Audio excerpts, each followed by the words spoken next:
Welcome back, everyone. This is going to be fun. We're diving into a question that's, well, it's pretty intriguing and honestly a bit unsettling, too. Okay, I'm listening. Lay it on me. Is there, like, a real connection between creativity and mental illness?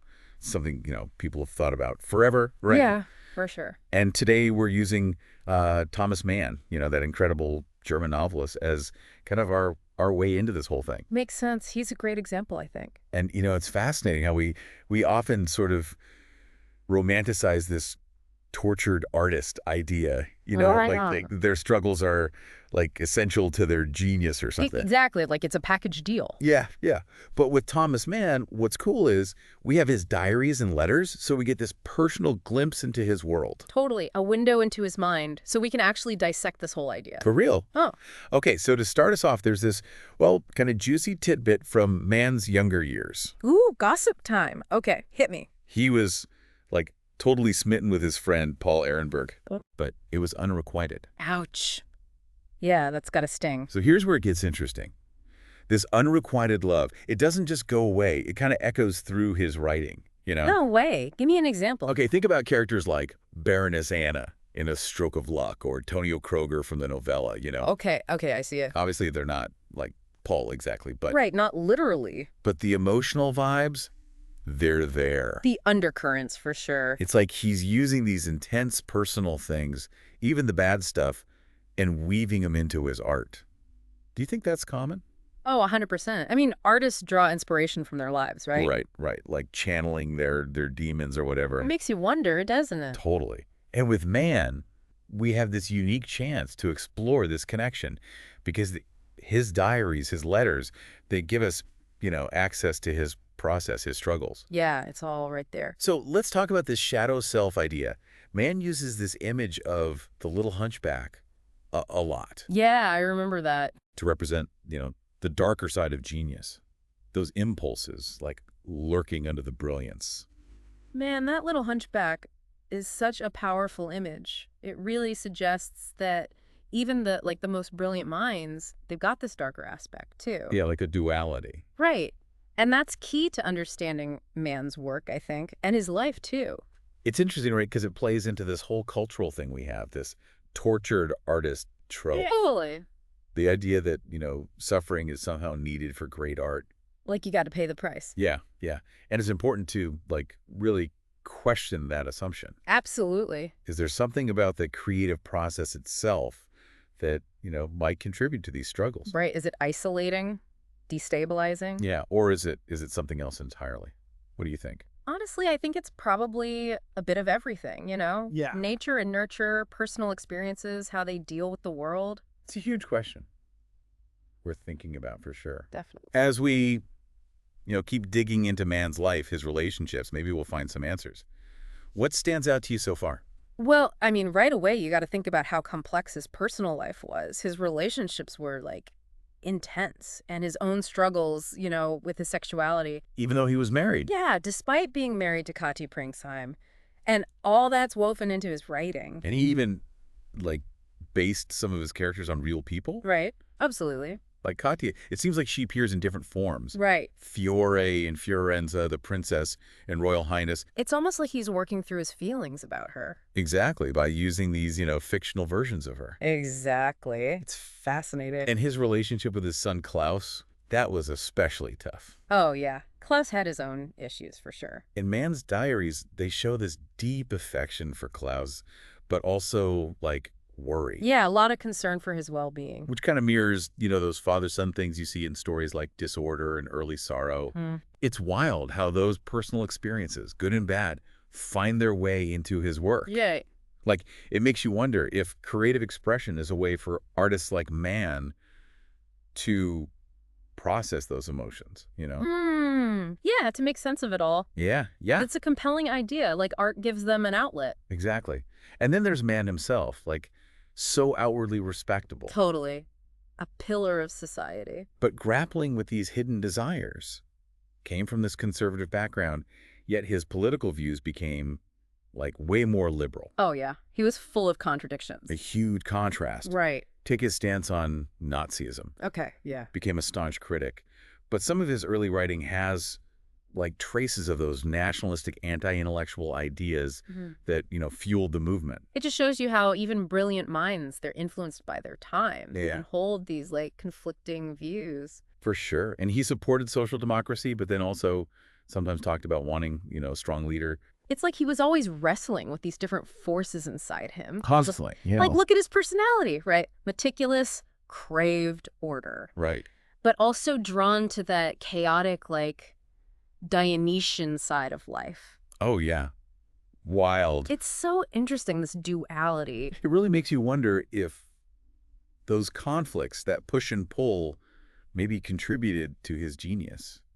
I think you might be onto something there. Yeah. Like the tension between those opposing forces, maybe that's where creativity thrives. Interesting. And speaking of, like, fertile ground for creativity, we have to talk about The Magic Mountain. Of course. His masterpiece, this whole exploration of love, death, searching for meaning in a world, about to go to war. Right on the brink. And that sanatorium setting, brilliant. Oh, yeah. Really highlights that feeling of isolation, Oh, yeah. Mental and emotional. Something a lot of artists, even Mann himself, they experience that. Yeah. And the symbolism, the allegory. It's all a deep dive into the human psyche, right? Yeah. Suggesting that maybe through creativity we can face our deepest fears, make sense of a world that's often just, like, overwhelming. It's amazing how he tackles these huge themes using his own life as a starting point. Right. He takes those very personal things, relationships, struggles, contradictions, and weaves them into these huge narratives. Yeah. So we're seeing how connected his personal life and his work are.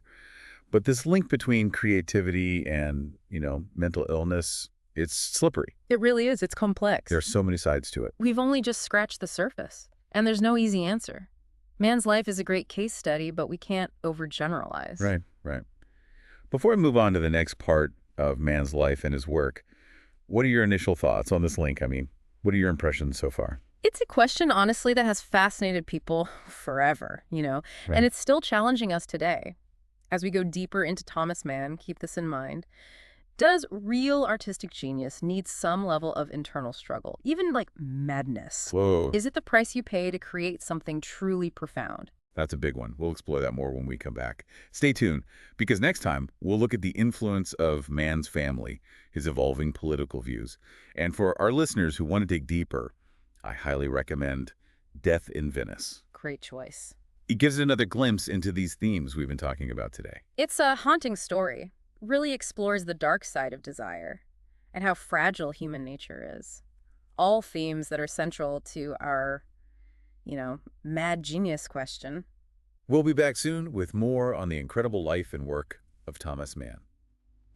So before we jumped into this next part, we were talking about how Mann's personal life, those complicated relationships and those unrequited feelings for Paul. Ehrenberg, yeah. Right, seeped into his writing. And it wasn't just, like, romantic stuff either. His family was a big deal, Oh, yeah, for sure. Like, in shaping his worldview. He came from this wealthy family in Lübeck, merchants, and that whole environment, the traditions, the expectations. It definitely had an impact. Oh, yeah, big time.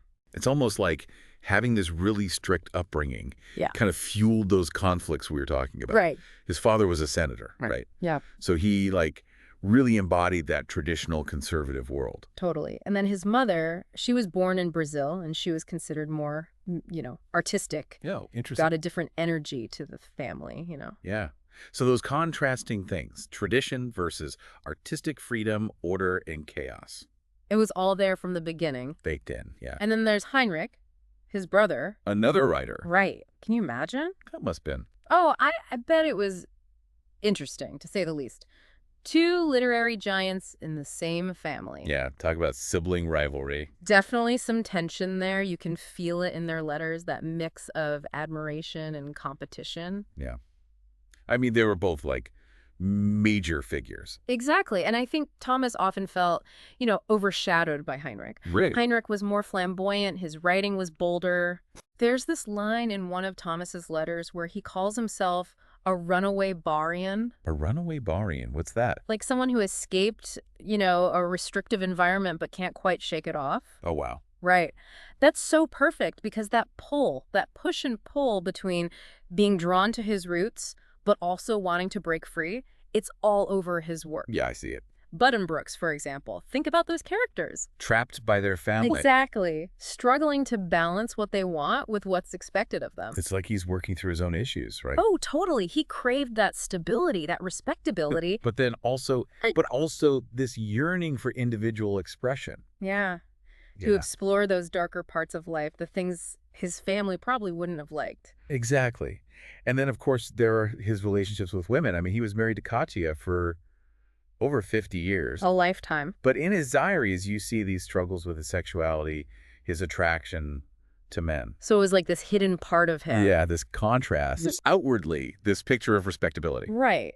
But underneath, all these turbulent emotions. Well, maybe not hidden from his writing, right? Bingo. A lot of his work, especially Death in Venice, it tackles these homoerotic themes. That's pretty bold for the time. Oh, yeah. It was definitely pushing boundaries. So he's grappling with these personal issues. And then there's also, like, his changing politics, right? Yeah. Started out conservative, even nationalistic. Reflecting the intellectual climate of the time, you know. Yeah. But then Nazism happened. a huge turning point. Absolutely. He saw the danger of fascism, and he spoke out against it. He even left Germany, right? He had to. For his own safety, he was giving speeches denouncing Hitler. Wow. Talk about courage. Putting himself out there like that. So from conservative to embracing social democracy to, calling out fascism. It's a pretty amazing journey. It shows a willingness to, actually question his beliefs. And to adapt to a changing world. His transformation was, slow,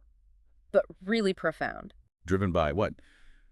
A sense of morality. Yeah, and a commitment to being honest intellectually. Makes you think about the role of artists during those times. Oh, absolutely. Do they speak out or do they stick to their art? Big questions. Yeah, for sure. And ones we should keep thinking about as we move into Mann's later work. Next time, we'll dive into some of those later pieces. Joseph and his brothers, Doctor Faustus. We'll see how his thinking evolved. Stay tuned. There's so much more to discover about this complex, brilliant writer. Welcome back. We've explored so much. Mann's relationships, his changing political views, and that pull between tradition and wanting creative freedom. And through it all, this big question keeps popping up. One we started with. Yeah. Is there a connection between, Mann's genius and all the inner turmoil he went through? Right. So in this last part, let's get into some of his later works. We see him reflecting on art, politics, and, the human condition. One that jumps out is Joseph and his brothers, this epic retelling of the biblical story. It took him 15 years to write. 15 years. That's dedication. Yeah. What do you think drew him to that story specifically? Well, it's got everything, temptation, betrayal, forgiveness, and in the end, reconciliation. These are themes that really resonated with Mann, especially, with all his personal struggles and the political chaos going on around him. Oh, yeah, for sure. And those political upheavals, with the Nazis and his exile from Germany, that had a huge impact on his writing. Oh, absolutely. Dr. Faustus, probably his darkest, most complex novel, is a perfect example. Right. It's all about genius, ambition, and self-destruction, all against the backdrop of, Germany falling into fascism. It's heavy stuff. The main character, Adrian Leverkunz, is this brilliant composer who, makes a deal with the devil. Wow. A lot of people see him as a metaphor for Germany itself. Oh, I see it. It's a scary parallel. Leverkunz's brilliance, it's tied to this deep isolation and this, willingness to embrace darkness. Kind of like what happened in Germany. Exactly. And it's fascinating how Mann weaves in his own struggles, with his sexuality and his darker impulses into Dr. Faustus. Oh, yeah. Tell me more about that. Well, Leverkunz's pact with the devil, you could see it as a metaphor for Mann's own, wrestling with those forbidden desires and the pressure to hide them from society. But he saw his creativity as this Faustian bargain. Maybe. To reach artistic greatness, he had to sacrifice something. That's a great question for our listeners to think about. Do you have to pay a price for genius? Yeah. One thing that strikes me, even though his later works are dark and complex, there's also this hint of hope. Oh, yeah. Totally. This belief in redemption. Even with all the suffering, Mann seems to believe that humanity can learn and, find a better way. It's powerful. Maybe that's why his work is still so relevant today. Good. He deals with these huge questions that have been around forever. good and evil, desire and responsibility, finding meaning in a world that's, often chaotic. And we can't forget he's just a beautiful writer. Oh, yeah. Creating these rich stories that completely transport you. So, as we wrap up our deep dive into Thomas Mann, did we answer that initial question about creativity and mental illness? Well, I don't think it's a simple yes or no. Mann's life was full of internal battles, but those battles seem to, spark his creativity. Like his genius came from those struggles. Maybe. But it's important to remember this is just one example, one story. The connection between creativity and mental illness is complex, and everyone experiences it differently. Right. There's no one-size-fits-all explanation. Exactly. But exploring Mann's life, it helps us understand just how complicated humans are and how art can really dig into those dark parts of us. To help us make sense of it all. Yeah.